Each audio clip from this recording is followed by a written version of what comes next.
എല്ലാവർക്കും നമസ്കാരം. ഇന്ന് ഞാനൊരു വെറൈറ്റി ആയിട്ടുള്ള സാധനം ഉപ്പിലിട്ടത് കാണിച്ചു തരാം. നിങ്ങൾ കടയിൽ നിന്ന് പല സാധനങ്ങളും ഉപ്പിലിട്ട് അങ്ങനെ കഴിച്ചിട്ടുണ്ടാവും. മാങ്ങ, നാരങ്ങ, ക്യാരറ്റ്, പൈനാപ്പിൾ, അങ്ങനെ പല സാധനങ്ങളും കാണും. പക്ഷേ ഈ സാധനം നിങ്ങൾ ഉപ്പിലിട്ടത് കടയിൽ നിന്ന് കഴിച്ചിട്ടുണ്ട്. ഇത് ഞാൻ ഉപ്പിലിടുന്നത് എങ്ങനെയാണെന്ന് പറയാം.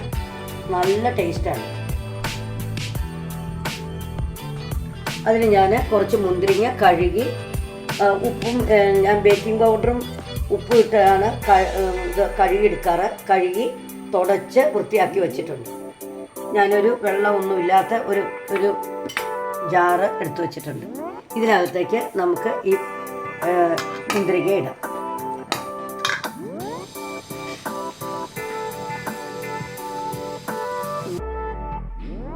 ഇതുപോലെ മുന്തിരി നിറയ്ക്കുക. വെള്ളമയം ഒട്ടും കാണരുത്. വെള്ളമയം ഉണ്ടെങ്കിൽ അത് പൂത്തു പോകും. ഇതിനകത്തേക്ക് ഒരു 3-4 പച്ചമുളക് കീറിയിടും. പച്ചമുളകും വെള്ളമൊന്നും കാണരുത്.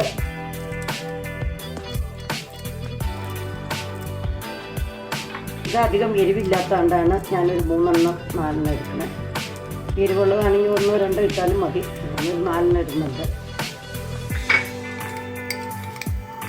ഇതിനകത്തേക്ക് ഞാൻ 2 ടേബിൾ സ്പൂൺ ഉപ്പ്, കല്ലുപ്പാണ് ഞാനിടുന്നത്. ഇനി തിളപ്പിച്ച് ആറി വെച്ച വെള്ളമാണ്, അത് ഇതിനകത്തേക്ക് ഒഴിക്കും. അതിനകത്തേക്ക് കുറച്ച് വിനാഗിരിയും കൂടെ ഒഴിക്കുക.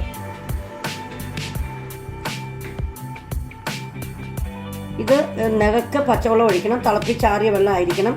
ഇതിൻ്റെ മുകളിലേക്ക് കുറച്ച് വിനാഗിരി, ഒരു 4 ടേബിൾ സ്പൂൺ, 4-5 എടുക്കുക. ഞാനൊരു 5 സ്പൂൺ ഇട്ടിട്ടുണ്ട്. വിനാഗിരിയും കൂടെ കൂടിയിട്ട് ഇളക്കി എടുക്കുക. എന്നിട്ട് ഇതങ്ങ് അടച്ചു വയ്ക്കുക. ഒരു 3 ദിവസം കഴിയുമ്പോൾ ഇത് കഴിക്കാൻ നല്ല പാകമായി. നല്ല ടേസ്റ്റാണ്. എത്ര കഴിച്ചാലും മതി വരില്ല. ഞാൻ ഇതുപോലെ കഴിഞ്ഞ ആഴ്ച ഉണ്ടാക്കി വെച്ചത് ഈ പാത്രം നിറച്ച് ഉണ്ടാക്കി വച്ചിരുന്നതാണ്. ഇത് തീരെ കാൽ ഭാഗമേ ഉള്ളൂ. ഇത് ഇത്രേ ഉള്ളൂ. ഇത് ഞാൻ നിങ്ങളെ കാണിച്ചു തരാം എങ്ങനെ ഇരിക്കുന്നത്. ഇതുപോലെ ആയിരിക്കും.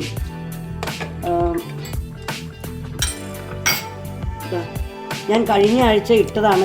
ഈ ഈ പാത്രം നിറച്ചിട്ടതാണ്. തീരാറായി. നല്ല ടേസ്റ്റ് ഉണ്ട്. അപ്പോൾ അത്രയും നല്ല ടേസ്റ്റ് ഉള്ളതുകൊണ്ട് അത് നിങ്ങളെയും കൂടെ കാണിച്ചു തരാമെന്ന് ഓർത്താണ്. ഇപ്പോൾ വെക്കേഷനൊക്കെയാണ്. കുട്ടികളൊക്കെ സ്കൂളിൽ പോകാതെ വെറുതെ വീട്ടിൽ ഇരിക്കുമല്ലേ. അപ്പോൾ ഇടയ്ക്കൊക്കെ പിള്ളേർക്കൊക്കെ ഒരു ടൈം പാസിന് വേണ്ടി ഇതുണ്ടാക്കി കൊടുത്തു കഴിഞ്ഞാൽ പിള്ളേർക്ക് വളരെയധികം ഇഷ്ടമാവും. നമ്മളിങ്ങനെ കഴിച്ചുകൊണ്ടേയിരിക്കും. നല്ല ടേസ്റ്റാണ്. ഇത് 3 ദിവസം കഴിഞ്ഞ് എടുക്കുമ്പോഴത്തേക്കും ചിലപ്പോൾ തീർത്തുന്നിരിക്കും. അത്ര ടേസ്റ്റാണ്. 3 ദിവസം കഴിയുമ്പോഴത്തേക്കും ഇതിൽ ഉപ്പും മുളകും എല്ലാം പിടിച്ച് ആ ഉപ്പും മുളകും മധുരം എല്ലാം കൂടെ വരുമ്പോൾ നല്ല സൂപ്പർ ടേസ്റ്റാണ്. നിങ്ങളൊന്ന് ട്രൈ ചെയ്ത് നോക്കണം. ഇത് ഉണ്ടാക്കി നോക്കിയിട്ട് എൻ്റെ കമൻസൊക്കെ എന്നെ രേഖപ്പെടുത്താൻ അറിയിക്കണം. ലൈക്ക് ചെയ്യണം. നിങ്ങൾക്ക് എൻ്റെ വീഡിയോ ഇഷ്ടപ്പെടുമെന്ന് വിചാരിക്കുന്നു. Okay, by.